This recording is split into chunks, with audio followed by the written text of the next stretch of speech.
You know what? In our country, you're innocent until proven guilty. In this particular case, he has not been proven guilty, at least not yet. Let's change gears. Paul Ryan, the Speaker of the House, is speaking on the House floor in advance of this very important vote on tax cuts, the legislation before the House of Representatives. He's addressing his colleagues. We are in a generational defining moment for our country. And what we're doing here is not just determining the kind of tax code we're going to have. What we are doing here is determining the kind of country we're going to have. And right now, because of this anemic economic recovery, I mean, don't forget, we had the worst recession in our lifetimes in 2008. And ever since then, this economy has been flat. This economy has been way under its potential. This economy has been growing at a limp 1 to 2%. And you know what that means for hardworking taxpayers? You know what that means for Americans? Nobody gets a wage increase. Living standards are stagnant. Economic anxiety is high. 78% of our workers in this country today are living paycheck to paycheck. Most Americans say that they don't even have $500 in their bank account for an unexpected emergency or an expense. This is the economic anxiety that's for real in this country today. Instead of thinking about getting ahead, families are just struggling to get by. Think about all the moms and the dads and the hardworking taxpayers going to bed tonight, not sleeping, worried about what comes next week. This is not how it should be. This is not how it is in this country traditionally. We need to restore growth. We need to restore opportunity. We need to restore this beautiful thing we affectionately call the American idea. Passing this bill is the single biggest thing we can do to grow the economy, to restore opportunity, and help these middle-income families who are struggling. People always ask, well, what's in it for me? You know, how do I benefit from this? Well, I'm a chart guy. Why is this important? What this shows you, under this plan, the average family at every income level gets a tax cut. A tax cut at every average level. And what this chart shows you, the people here who are struggling, the people here who are in middle income brackets, the people here who are low income trying to become middle income, they get the biggest tax cut. This plan is good for people of all walks of life, all across the country, and the bigger relief goes to those who need it most. Let's put it into numbers. A typical household of 4 people, they make $59,000 in this country. That family of 4, $1,182 tax cut first year alone. The median family income, mom, dad, 2 kids, the median family income in America today is $87,000.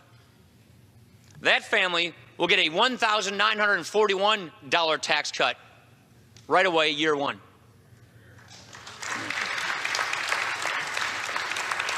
So if you're one of those 57% of Americans who say you don't even have $500 to go to an emergency, this really helps you. Let's talk about those people who itemize their taxes, who live in high tax states. Let's talk about maybe a couple making $115,000, living in a high tax state. Let's say they've got $8,400 in a mortgage interest payment and $6,900 in property taxes for the year.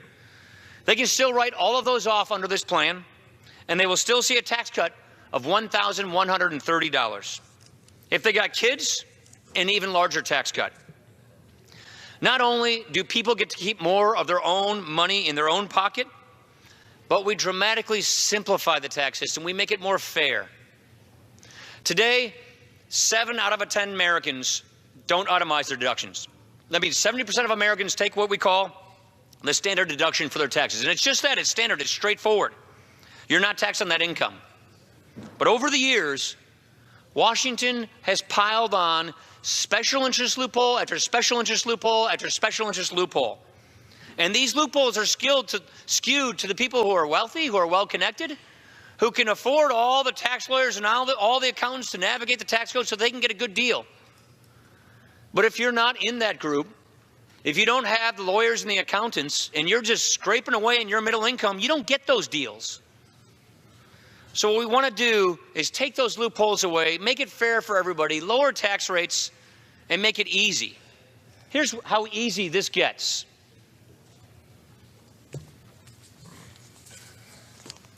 We're going to make it so easy that by doubling the standard deduction, 90% of Americans, 9 out of 10 Americans will be able to fill out their taxes on a form the size of a postcard. And what this means is, for a single person, you don't pay taxes on your first $12,000 of income. For a couple, for a married couple, you don't pay taxes on your first $24,000 of income. And here's the basic philosophy. Instead of jumping through all the hoops that the IRS puts in front of you, instead of doing what the special interest groups say you need to do in order to get some of your money back, we basically say, keep your money in the first place. It's your money. Do what you want with it. All of this is about tax relief. It's about fairness. It's about simplicity. It's about easing the stress and anxiety that's in this country. But what we really need to do is we need better jobs, more jobs, faster economic growth, higher wages. And this brings us to the way we tax ourselves as businesses. This brings us to, what do we do to make America the most competitive place in the world? Here is the real problem we've got when it comes to the way we tax our businesses. We're the worst in the world at it. We right now tax our businesses at the highest corporate tax rate in the industrialized world. What does that do? Well, let me give you an example where I come from. In Wisconsin, the example is Johnson Controls. Johnson Controls is a company with a history dating back in our state to the 1880s. It was the biggest company we had headquartered in Wisconsin. Not anymore, because Johnson Controls is an Irish company, and their Irish tax rate is 12.5%. This is happening all over the country. Companies, just to stay competitive, are becoming foreign companies. And when the headquarters of that company leaves your hometown, when the headquarters of that business and that employer leaves your state and goes to another country, there goes the United Way campaign. There goes the white-collar jobs. There goes the manufacturing. There goes the research and development. There goes America's competitiveness. What's worse is all these foreign companies are buying U.S. companies because it's cheaper because of taxes. So here's what we do. Instead of being the worst in the pack, we leapfrog ourselves by bringing that tax rate down to 20%. Because guess what? When you tax your businesses at much, much higher tax rates than our foreign competitors tax theirs, they win and we lose. We got to stop losing. We got to start winning. That's what this does. What's even more impressive about this is it lowers taxes for those small businesses, those mom and pops, even more. So we got to make sure that our businesses, the job creators of America, have every incentive to stay here, have every incentive to build here, have every incentive to hire here. And what's more, we're finding that by doing this, we're going to get faster economic growth. We're going to get more jobs. We're going to get higher wages, better take-home pay. Let me just break it down in simple numbers.